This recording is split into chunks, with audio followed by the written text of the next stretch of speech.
శ్రీరామనవమి బ్రహ్మోత్సవాలు రాష్ట్ర ప్రభుత్వం అధికారికంగా ఒంటిమిట్టలో నిర్వహిస్తున్నప్పటి నుండి ఇప్పటి వరకు పనిచేసిన అందరి చైర్మన్లలో బీఆర్ నాయుడు పనితీరు అద్భుతంగా ఉందని రాష్ట్ర మాజీ డైరెక్టర్, రాజంపేట నియోజకవర్గం ఒంటిమిట్ట మండలం టీడీపీ సీనియర్ నాయకుడు కొమర వెంకట నరసయ్య ప్రశంసించారు. శుక్రవారం సాయంత్రం టీడీపీ రాష్ట్ర అధికార ప్రతినిధి శ్రీ మేడా విజయశేఖర్ రెడ్డితో కలిసి ఆయన శ్రీ కోదండరామస్వామివారిని దర్శించుకున్నారు.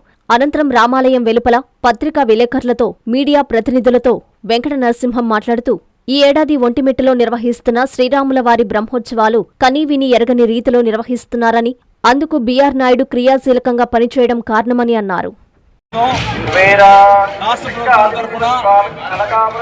అధికారికంగా శ్రీరామనవమి బ్రహ్మోత్సవాలు ఒంటిమిట్టలో జరగాలని తెలుగుదేశం పార్టీ అధినేత చంద్రబాబు నాయుడు గారు నిర్ణయం తీసుకున్న తర్వాత నా భూతో నా భవిష్యత్తు అనే విధంగా శ్రీ బీఆర్ నాయుడు చైర్మన్ అయిన తర్వాత ఒంటిమిట్ట శ్రీ కోదండరామస్వామి వారి బ్రహ్మోత్సవాలు బ్రహ్మాండంగా జరుగుతున్నాయి.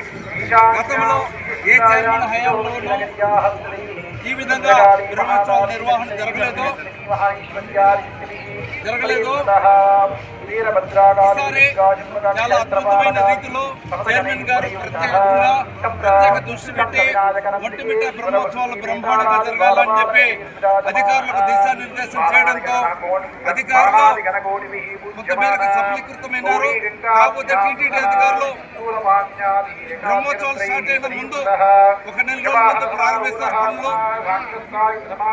యుద్ధ ప్రాతిపదికన అన్ని పనులు తయారు చేసి సీఎం గారి ముందు మేము బాగా చేసాము ప్రయత్నం ప్రతి ఏడాది చేస్తూనే ఉన్నారు.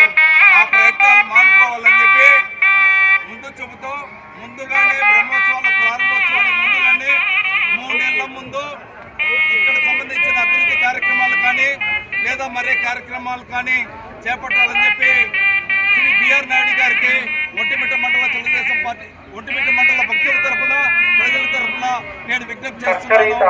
ఆయన చాలా బాగా పనిచేస్తున్నారని చెప్పి శ్రీ బీఆర్ నాయుడు గారికి మండలం తరఫున ఆయనకు ధన్యవాదాలు తెలియజేస్తున్నాను.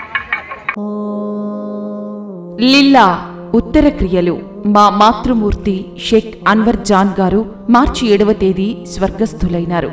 వారి లిల్లా ఉత్తర క్రియలు మార్చి 29వ తేదీ ఆదివారం సాయంత్రం 6:45 నెల్లూరు హరనాథపురంలోని మా స్వగృహం నందు ప్రత్యేక ప్రార్థనలతో కార్యక్రమం ప్రారంభమవుతుంది. కావున తెలియజేయడమైనది ఇట్లు కుమారుడు షేక్ అబ్దుల్ అజీజ్, ఏపీ వక్ఫ్ బోర్డ్ చైర్మన్ మరియు కుటుంబ సభ్యులు.